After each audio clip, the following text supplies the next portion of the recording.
Hi, I'm Denise. And I'm Tom. And welcome to our podcast, Because We've Been in Your Shoes. We created our podcast for you, our nonprofit colleagues. As nonprofit professionals with over 50 years of experience combined, we've led nonprofit hospitals, university programs, campaigns that have transformed cities, communities, and campuses. We're from Chicago and Detroit, and now we're in the Pacific Northwest. Our work has taken us across the country from the Midwest to Seattle, to Portland, California, and nationally. We've seen it, lived it, and have learned from it.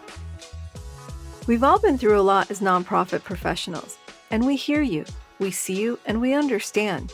We know you, too, are used to wearing many hats. It can be exhausting, but we come together with the shared mission to transform the world. Because We've Been in Your Shoes is a podcast for you, us, and our entire nonprofit community, sharing and learning from one another so we can continue to innovate and unleash capacity for good. We'll hear from colleagues and peers, discuss emerging issues in the sector, and provide you with key takeaways and useful tips to support you in all you do. We believe that people and philanthropy equal possibilities. Join us on the Because We've Been in Your Shoes podcast with new topics and special guests.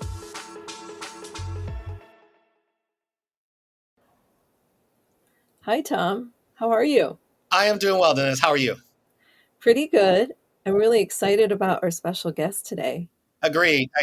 You know what? I have to tell you, Dennis, I'm more excited because fall has finally come to the Pacific Northwest. Oh, yeah. Yes. Last time we shared with our audience, we had not seen any rain. And officially, it started raining this week, which is pretty late because it's almost November. That's right. Trees are finally changing. The gray is back, which, Jorge, you know this already. I love the gray, and it's back finally. So I'm pretty excited. I'm excited to have my friend Jorge on this podcast as well, but I'm more excited about the fall weather. So yeah. Thanks, Tom. So for that little intro, you can guess we're excited to have Jorge Diaz. He is the Chief People Officer for Catapult Group. Jorge has helped several companies establish and execute on successful talent strategies over the past 25 years. This includes his current adventure as Chief People Officer with Catapult Group, a fintech company and the leading omni-channel point-of-sale payment platform providing alternative purchase solutions for retailers and customers. Catapult went public in 2021. Congratulations on that. Prior to Catapult, key experiences have included serving on the leadership team that took Fleetmatics public in 2012. Oh my God, I'm sure our audience is really excited to hear how you've been a part of making those companies go public. And sold to Verizon in 2016. Another congrats there. Forming the world's largest telematics SaaS company, where Jorge remained as Chief People Officer until 2019.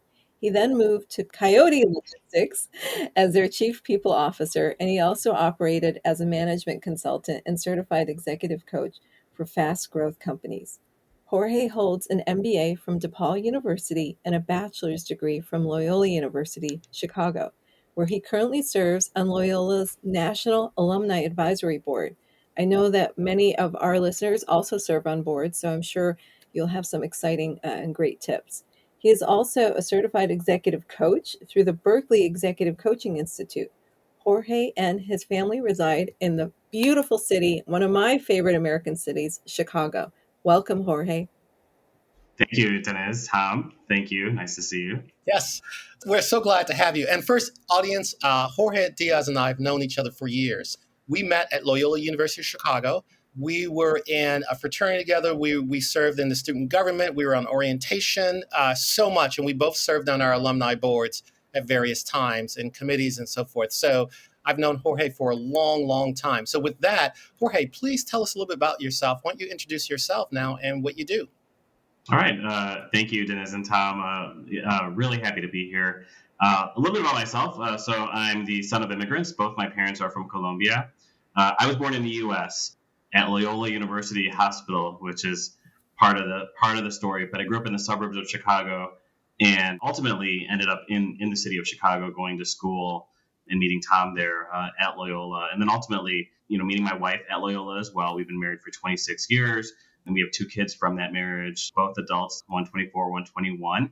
And they grew up in the suburbs of Chicago as well, in the western suburbs. And we are actually now in the city, downtown. So we did that as sort of a life move after my youngest graduated from high school and are happy to be here.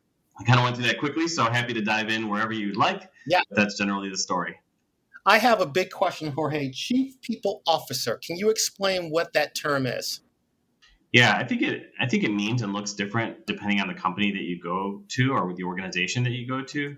I think if you're in a successful organization, everyone in the leadership has to be focused on people, right? I see my role as being the person who sort of takes all of that and turns it into something productive and constructive, and allows us to really look at the organization from the lens of how is it that we do everything with attracting people, with retaining good people, how do we help them grow, and how do we ultimately help them fulfill the mission of the organization.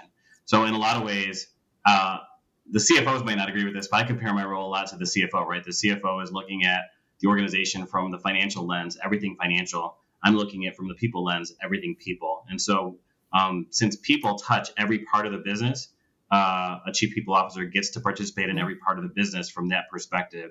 So it's been a passion and love of my life. There's a lot of great things, a lot of rewards from it. There's some challenging things as well, of course, but it's what I made my career. It wasn't intentionally made as my career, but it turned out to be, and I've been doing it for about 25 years.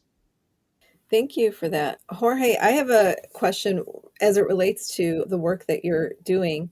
What are some of the things that you see in your role that also translates because you serve on the board of a major university? From your professional background, what are the similarities that you see a chief people officer in the private sector also manages and deals with that you might find in a large nonprofit like a university? Yeah, so a good question. Thank you. I'll answer that in a couple of ways, and probably one that wasn't part of my bio, but just more recently, because the Alumni Association works very closely with the university, and so there's a lot of ways that we give a chance to give advice and get a chance to participate as ambassadors and help the university from an alumni engagement perspective. But it's not a governing board, and so it's a little bit different from that perspective. However, for 20 plus years, I was part of an organization called National Latino Education Institute. And so starting out as a volunteer, then ultimately becoming part of what they call their Business Advisory Council, Business Leadership Council, we changed it to along the way. And then ultimately in 2013, I joined their board as a board member. So that was a governing board. This was a secondary vocational school, so post high school, but not exactly at the college level, really helping to bridge that gap for a lot in the Latino and related communities in Chicago, and they were nationally accredited. And being part of that board from 2013 till 2021, I served as chair. When I ended, I was the treasurer when I left the organization, and I continue to volunteer and continue to support them where I can financially. But that organization has really given me a lot of exposure to what the world likes from a nonprofit board perspective and governance perspective, especially for nonprofit organizations whose income stream and funding streams are so cyclical, so dependent on whatever the sources may be, right? They were dependent on both corporate sponsors, but they were also beneficiaries of government. And so when there were political changes, you saw change. Sometimes it was good, sometimes it was bad.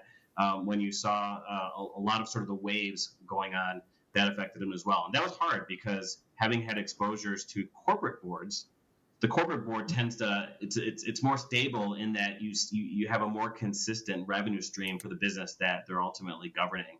For the nonprofit, it was really different, and you had to kind of learn how to ride those waves. And along the way, that had a lot of human resources and people related issues and challenges and opportunities. Right, recruiting people to an organization for a nonprofit, in my experience at least, has been you're not going to recruit them with high dollars, right? You're recruiting them with passion. You're recruiting them with the idea that what's the mission that they're going after, and finding that connection that someone might be really enthralled to go work for part of an organization that's going to make a difference in the world. As a private sector, you want that as well, right? You take a few more resources to do that. In the nonprofit, you primarily have that message, and hopefully you can maintain some level of competitiveness in how you pay people. But having been human resources professional and executive, it gave me an opportunity to work with the nonprofit in a lot of ways, including providing support in a lot of ways when there were like issues and challenges in the organization. People in the organization, a lot of times the executive director would call me and say, can you help us with this? We're dealing with this. Can you, including some infrastructure things like, hey, we're putting out, new employment policies. What do you think about this?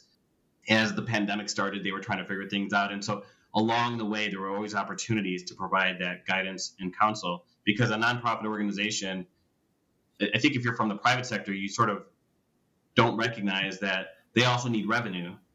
You think about that from a funding perspective on private companies, but nonprofits also have to think about P&L perspective and how they can operate and survive and ultimately grow and sustain themselves. And so there was a lot related to that, and the line of recruiting talent, bringing in good people, bringing in good leaders that could help. One of the challenges is also bringing in other good board members. Yes. I mean, really challenging to bring in board members, especially for a nonprofit, because it was purely voluntary. You kind of adopted this fiduciary responsibility that ultimately, you were responsible for the life and success of this organization. Not only that, the people that they were impacting positively in the community, that you wanted to maintain that stream. Jorge, you brought up some great points. One of the things that I've been thinking about is volunteer board recruitment. You have a background in HR. When you're recruited onto a board, do they tap into that? Like, look, you have the skill sets. How do we build systems in place so we can have not only a great recruitment effort, but also retention of board members? Often we don't think about that.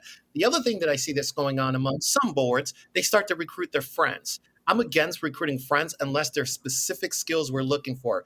Can you talk about that part a little bit? Yeah, I can actually talk about that from both perspectives. So from the alumni relations, alumni advisory board, as well as the nonprofit board, we struggle in both, because whenever you're looking for people to volunteer and dedicate time, you really have to get the right people that want to be connected to the organization. And, if they're looking for something for them, so people that are looking for private company boards typically are looking to be paid for that, right? Nonprofit boards, I don't know if there are nonprofit boards that pay their boards. My experience has been, No, I don't. I didn't Yeah. think so. No. I think you have to look at it there's so many overlaps between sort of the private sector and the non-private sector because of how you think about systems. So I just became the membership chair, actually, of the Alumni Relations Advisory Board. So this is very fresh in my mind. Congrats, that's a big role. Yeah. And so we're thinking about how do we recruit people to this Alumni Advisory Board? And we had the same challenge at National Latino Education Institute, which was you really want to have a plan. Like you want to have a recruitment plan similar to what you do as a company. You have less resources to pull people in, and you are dependent in a lot of ways of people's connections and networking, because you're often not, you're really not going to have the funds always to go hire someone to go help you, like a recruiting firm to help you identify candidates. That's so right. You are a little bit subject to people's networks, which goes a little bit against that idea of, you don't want to hire. I completely agree, Tom, that you don't want to hire people's friends. And at the same time, you're dependent on their networks to connect to people. And so you have to have a good process. You have to have a good process that introduces people to the organization, that gives them a realistic sense of what's in it for them. Most often than not, in non-private boards, there's some kind of a financial commitment as well, meaning they have to be really into it. And so either that or a fundraising commitment, or both, like a get or a give kind of a perspective. And I think you have to break it down. So on both of those, we would break down sort of the map on where we wanted people. We're always looking for diversity, not only in the traditional sense of diversity from like DEI perspective, but also backgrounds, professional backgrounds, different kinds of disciplines and skills. In a nonprofit board, you definitely tend to lean on people that have certain experiences, as I referenced with my human resources background. At the university level, you're looking at people with different school backgrounds, different geographies, on a broad basis as well. Thank you for that perspective. And I, just kind of leaning into your experience in nonprofit, but going back to what you're doing right now, I think it's important to also have you share what is fintech, and that I actually will share with you. I know a woman who has been in the nonprofit space who actually left and is working with a fintech startup that their goal is to do some social impact around the world. Could you share with us what is fintech and a little bit about Catapult, what you do? Sure. Yes. Thank you. And by the way, I was not part of them going public. I Okay. joined them post going public, but it was because of that experience at Fleetmatics Okay. that really gave me that opportunity. They were looking for a public company chief people officer. And so I kind of fit the bill from that perspective. A lot of my background has been in technology. And so fintech is Mm-hmm. really the combination of you got a technology company, but you really are joining it with a financial company. So it could be financial from an investments perspective, could be financial in terms of financial services. Okay. There's a whole variety of fintech companies that really leverage. They're not just a financial company. Like you think a bank, you think of a bank as a financial company. A lot of banks have spin-offs or they're associated with, or they might have subunits that are fintech that they really leverage the technology, taking advantage of the current modern day sort of opportunities to do that. So I'll give you the example in Catapult because Catapult came in. They went public through a process called the DSPAC process. So they were actually Mm-hmm. acquired by a company that was purely formed to buy a company that would be of value. And they got a chance to go public for that in 2021. But I would say they're still relatively early life cycle. Catapult itself, its place of positioning in the world is they're looking at opportunities for secondary financing for people who are below the prime credit space. So if you think about a good portion of Americans, I don't know the exact percentage, cannot afford this. There's a study done during the pandemic. They cannot afford like a $400 emergency. You need to change your tires. You need to buy a mattress. Basic durable goods. They don't have the ability to afford that. And they don't have access. A lot of people don't have access to traditional credit. So now you're talking about going to predatory lenders that are really, kind of dangerous and not really fair. And so what Catapult was trying to do was to try to find an opportunity where they could be transparent, open terms, as fair, really looking out towards that individual that's below that credit situation and then giving them the opportunity. And so there's a lot of great examples. Our largest merchant, for example, is Wayfair, which is, I think everybody knows Wayfair, was identifying an opportunity through e-commerce that when they get to the cart and they're ready to buy something and they're excited about it and they get declined for financing through the traditional primary, then now they have a secondary opportunity to evaluate whether something that provides installment payments that gives them a very clear, transparent term to do that is available to them. And so that's what we do. There's a million fintech companies that do something different, but it's leveraging that technology. So from our perspective, we consider ourselves very much an e-commerce company, even though there's definitely customers that are identified, that are introduced to Catapult inside a Mm-hmm. store. But more often than not, it's an electronic exchange. Thank you for that. Jorge, I'm just curious from your perspective. Okay, so like many of us, we've served in two roles. We've been in corporate, we've been on the nonprofit world. We're often recruited onto boards, and I remember one of my experience was this. I was serving as executive director for a former organization, and I remember working with the volunteer board members, and they would ask me questions. I would put things out to them, and blah blah blah. Now here I am as a volunteer on a school I graduated from. I was serving on this board. I remember the staff members asked us a question. We gave our opinions, and then they were just like, "Nope, that's not what we're looking for." And it was a moment for me to go, "Huh." As the executive director, do I do the same thing to volunteers? So my question to you, as you think through this, what would be your recommendation? You are a board member, you are in corporate, you've been recruited onto the board, and you've recruited onto other nonprofits. What would you say that's worked well, didn't work so well, and what would you recommend for any of us that are trying to recruit people like you? Thanks, Tom. That's a super realistic, in my limited experience, that's a super realistic situation. And I'm going to give you sort of a generic answer, but hopefully you'll appreciate where I'm going and we can kind of go deeper if needed. So I think every organization, every like entity of an organization, whether it be the full organization, whether it be just the board, right, needs organizational attention of itself. Hopefully that makes sense. So, when we look at like individual employee development, we're thinking about, you need to have self-awareness. You need to identify your opportunities, where you can improve, where you can grow, and all of that. All of that needs to be applied at the board level as well as at the organizational level. How is the board operating? What does the board need to survive? And oftentimes you forget, you think about just the organization. So that comes down to board development. Does the board know what it needs to operate? I know one of the things, and I by no means in that time in the nonprofit board did I learn as much as I probably should have or could have. But the executive director definitely sent us regular, like, hey, here's some things about board development and trying to learn about boards in our space. They were sort of in an education space. And so what do boards in this space do as best practices? And so sometimes that's just like, how do we operate? How do we communicate? How are we a team? Including addressing those things when things aren't going well. What's not going well? Where are we not aligned or not finding opportunities to sort of all be behind the mission? And so that's been in every case. And, same thing with the Alumni Advisory Board is I think we continuously take a look in the mirror and figure out what's working, what's not working. And we'll oftentimes give that feedback also to the organization.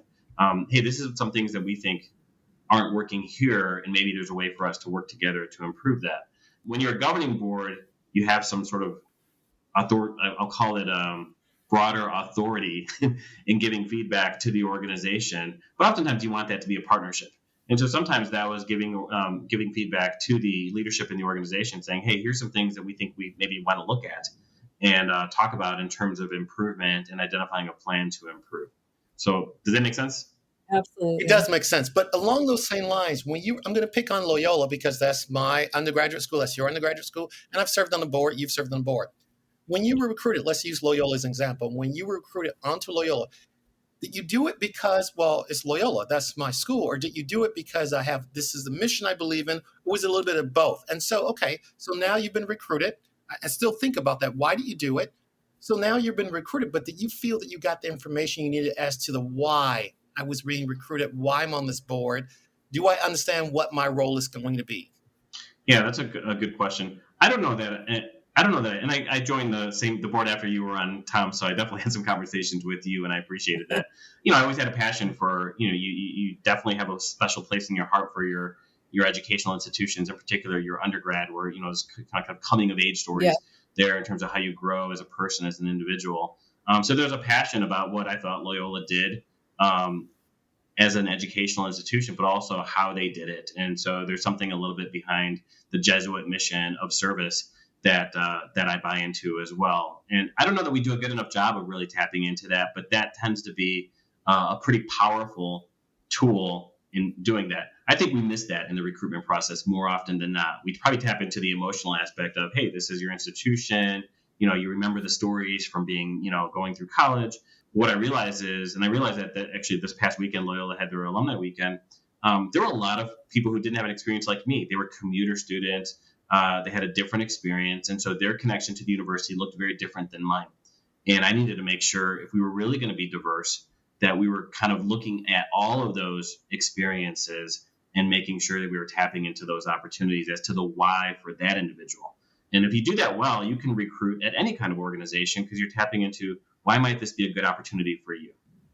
That's a great point. Now, last question along these lines, I'll share a little experience. So obviously I knew when Loyola recruited me, I knew why I was doing what I was doing because I've served on the other side of these volunteer boards, right? I've worked for Northwestern, DePaul University, always serving, working with volunteers. So when I get recruited onto or was recruited to Northwestern and Loyola, I knew exactly why I was being recruited. I knew what my expectations would be, blah, blah, blah. What I was learning is that not everyone knew that if you didn't have that experience, you didn't have that background of working in nonprofits working in other volunteer boards. Now, I've been recruited to other volunteer boards, and there have been times I'm like, I don't know what I'm doing. I don't know why I was recruited, And so that's what made me start thinking, so when I, as an executive director, we're recruiting people, I have to really think about that now. Why did I just recruit this person? What holes do they have that I don't know? How do I work with that person? Yeah, no, very fair. I will tell you that I had exposure, a lot of it to the company board, right? The private sector board, not as a board member, but just doing my role in human resources and in the people organization. And I tried applying some of those same things that I learned from interacting with that board, thinking that they would apply to the nonprofit. A lot of times they didn't. And so, you're dealing with, a different type of situation, and you had to kind of tap into that and learn it. It took me a while to learn that. I think that this is probably where opportunities within the nonprofit, within the university sector is really providing better structure and how people can engage and participate in that process. the onboarding process is really important. We probably don't do a good enough job at it in many Mhm. organizations. I want to lift up what you just said on the onboarding process and also recognizing the work that you do, because nonprofits are made up of people and relationship building and that infrastructure. And, nonprofits, as you said earlier, sometimes we don't have the large budgets to be able to recruit based on salary negotiations, aren't oftentimes what happens on the nonprofit space. It's more about finding that connection and alignment with the candidate. Could you share maybe some things that can translate to the nonprofit space? Retention and recruitment is challenging, especially for a lot of nonprofit positions. I'm in a space right now where I have to recruit for positions that unfortunately can't offer quite a bit. So we're trying to, incentivize through different signing on bonuses, other ways to offer more expanded benefits. Could you share with us what you're seeing too from your perspective of retention and recruitment? And then what are some tips that you would give to some nonprofit leaders who are having a hard time recruiting and attracting top candidates? Catching that. Oh, yes, of course. Yeah. So one thing that so there's a couple of things what I noticed in my and again it's limited experience, so I don't Mhm. know that I have a whole treasure trove of like great best practices. But what I would say is even when resources are tight, Yeah. even when you're trying to figure out how to hire someone within a certain salary range and so on, I often noticed a little bit of sort of short sighted behavior that there were times when even the board were like, well, you can't afford that, so we're not going to support you hiring this leader in the organization. And we don't realize that maybe finding a way to do that, Hmm. especially if that role stayed open for a really long time, really was hurtful to the organization. And so, kind of being short sighted from the resources that you have and how you use them.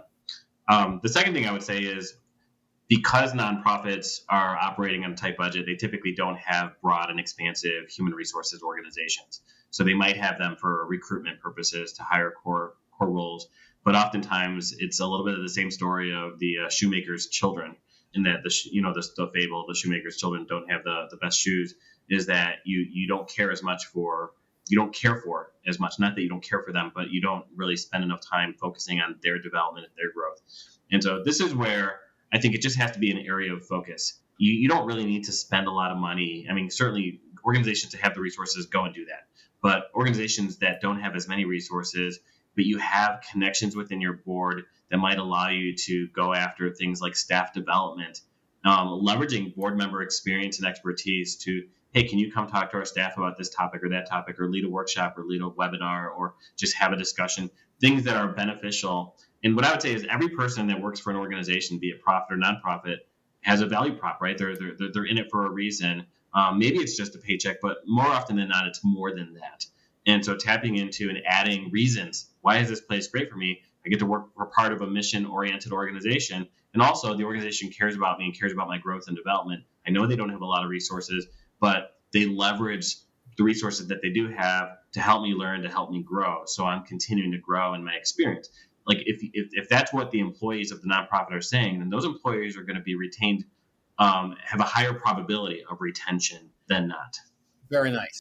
Thank you for sharing that. It's really insightful because it's a challenge I think many organizations are dealing with because they're losing people to for-profit jobs. Even, exempt employees are leaving for hourly jobs in other industries because the hourly rate is so much higher than what they're earning at the nonprofit, and the benefits we just can't keep pace. So thanks for that perspective.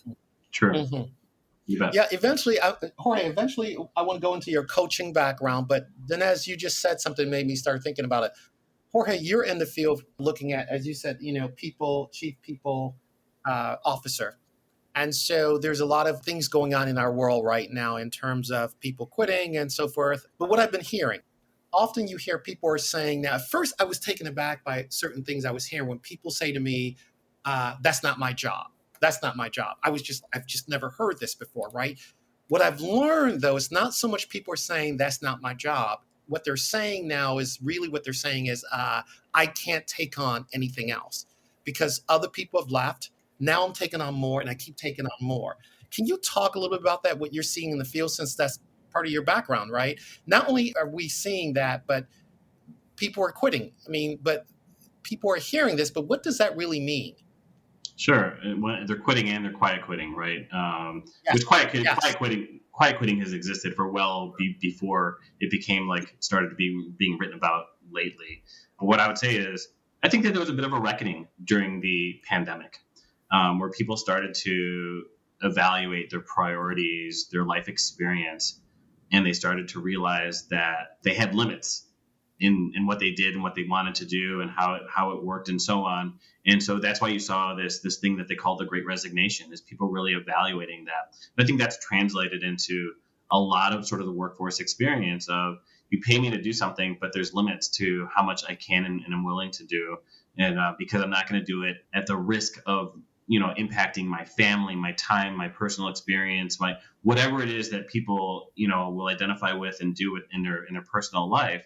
So gone are the days of, oh, just pay your dues and the company's going to reward you, or the organization is going to reward you. Maybe there's intent from an organizational level to do that. It just doesn't translate that way. So organizations have to think about, how is it that we can kind of meet those needs and provide some balance. And then here's the thing, and here's the reality, as in my experience, is there are times when you have to ratchet up people to kind of work extra.